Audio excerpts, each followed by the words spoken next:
নির্বাচন তারা সহ্য করতে পারেনি, গণতন্ত্রকে হত্যা করেছে। আমাদের দলের কর্মীরা, নেতারা যারা আছে তারা সহ্য করতে পারেনি। তার একটা বদলা তারা নেবে এই লোকসভা নির্বাচনে, প্রথম বদলা। দ্বিতীয় বদলা নেবে আগামী 2021 সালের বিধানসভা নির্বাচনে। বুঝতে পারছেন তো, যেভাবে গণতন্ত্রকে হত্যা করেছে মমতা ব্যানার্জি সরকার, পুলিশের সাহায্যে লুণ্ঠন করেছে, ভোট লুট করেছে, করেছে, তাতে আমাদের যারা কর্মী আছে, আমাদের যারা নির্বাচনে, পঞ্চায়েতের নির্বাচনে লড়াই করার জন্য আমরা যাদের মনোনীত করেছিলাম, তারা কিন্তু ভোটে দাঁড়াতে পারেনি।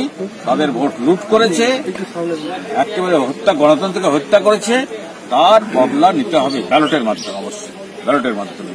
আমাদের কাছে তো পুলিশ নেই, আমরা তো পুলিশের সাহায্য পাবো না। পুলিশের সাহায্যে তারা করেছে এটা, সুতরাং তার একটা বদলা আমাদের নিতে হবে। তারা অনেক চেষ্টা করছে, তারা কোটি কোটি টাকা খরচ করছে বিধানসভায়, এই লোকসভার ভোটে কোটি কোটি টাকা, লুটের টাকা, সিন্ডিকেটের টাকা, পঞ্চায়েত থেকে মারা টাকা, একেবারে টাকা ছড়াচ্ছে। কিভাবে ছড়াচ্ছে?